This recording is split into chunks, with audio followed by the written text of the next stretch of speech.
Some of the most intelligent and crafty people alive are con men. With their charm and schemes, they may just take away everything you have before disappearing without a trace. In this list, we will look at the 10 most incredible confidence men of all time.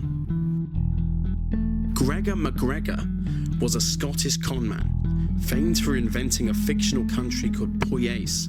He convinced colonizers to buy the land on his non-existent island with relative ease. 200 investors sailed to an empty patch of water where his island wasn't, and as they died, he was free to sell more land. He began reselling in France.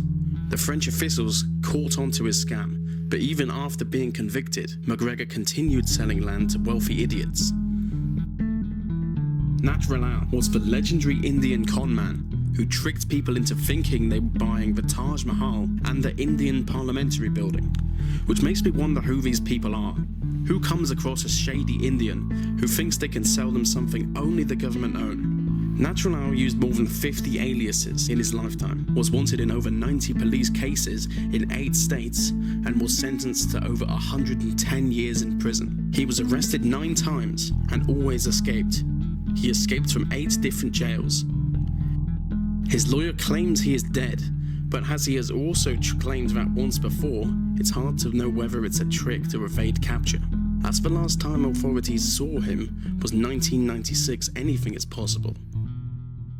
James Hogue was an American conman, or more precisely an imposter, who is notorious for enrolling at Princeton University under the pretense of being a self-taught orphan. He got away with it for 2 whole years before he was charged with defrauding the university for $30,000.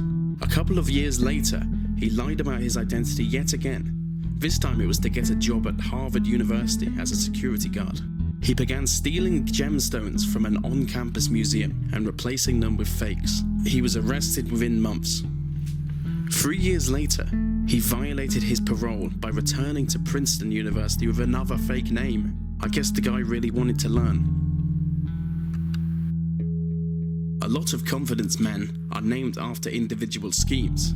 Charles Ponzi was so good they named the scheme after him. He promised investors 50% profit within 45 days, or 100% profit in 90 days. He would pay previous investors with money given to him by future investors. This type of scheme is now known as a Ponzi scheme. The scheme has been used widely in business and is well known as a get-rich-quick scam used on dodgy websites. Due to the nature of this scheme, it was short-lived. It ran for about a year before collapsing and causing $20 million worth of damage. He then vanished, as is a key characteristic of the Ponzi scheme. He later told the New York Times, "I landed in this country with $2.50 in cash and $1 million in hopes." Callisto Tanzi is an Italian conman / businessman, notorious for embezzling an estimated 800 million euros from his own company. His company then collapsed, causing a 14 billion euro rift in international economy. That's equivalent to 11.7 billion British pounds or 20 billion US dollars, and remains Europe's biggest bankruptcy ever. The billionaire was found guilty of fraudulent bankruptcy and criminal association. He was sentenced to 18 years. Police also seized his art collection, which included 19 masterpieces and was worth over 100 million euros. Tanzi effectively scammed over 135,000 people who had invested in the company over false claims. Soopy Smith was a gangster, crime boss, and con man of the Old West. During the 1880s, he fooled entire crowds with the scams named the Prize Package Soap Sales Swindle. He would publicly hide $100 bills inside select packets of soap bars. The crowd would then buy the bars for $1 in the hope of gaining $99. It was basically just sleight of hand, as he didn't actually put the money-laced bars in with the others. His scams eventually proved to be his downfall, as he was killed in a shootout by a group he stole from in a card game, ending a 20-year streak of crime. He is seen as one of the most interesting con men ever, and used to be seen as a sort of Robin Hood figure, who robbed from the rich and gave to orphans and the poor.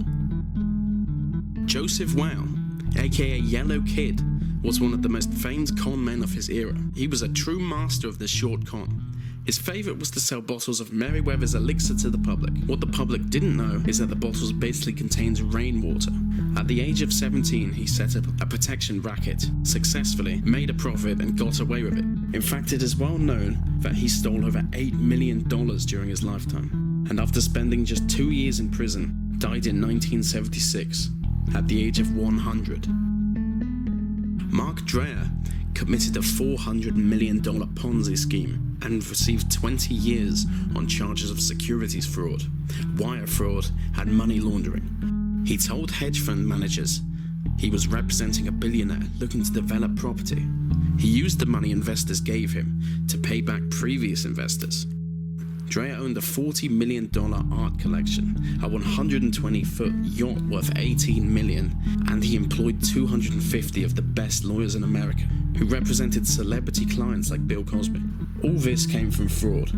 He was eventually caught in Toronto, pretending to be a lawyer for a teacher's pension fund, while trying to gain $33 million. His arrest left 600 people out of work. Frank Abagnale is such a notorious conman they even made a film about him. It's called Catch Me If You Can, and it's about the most well-known imposter alive. Frank Abagnale assumed 8 different identities, including ones as a lawyer, a doctor, and a pilot. He managed to use a fake pilot's ID to fool his first employers, before spending 11 months pretending to be a chief resident doctor at a hospital, on full pay. In 1969, he was captured in France.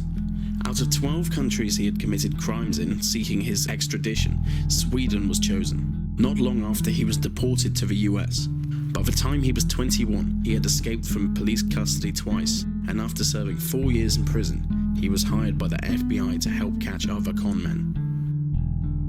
Victor Lustig is known throughout the world as the man who sold the Eiffel Tower twice. The Austrian worked scams on ocean liners between New York and Paris. He sold machines that appeared to print $100 bills. The boxes would be sold for 30 grand before mysteriously breaking 12 hours later. He convinced 2 different scrap metal dealers that they'd been sold the rights to the Eiffel Tower. As the dealers were too embarrassed to tell the police, Lustig escaped with no repercussions. In his later years, Lustig even scammed Al Capone out of $5,000. A set of rules, known as the 10 Commandments for conmen, is attributed to Lustig. These include: never pry into a person's personal circumstances, and let the other person reveal religious views, then have the same ones. And that brings us to the end of the list today. Remember to subscribe for more and stay black.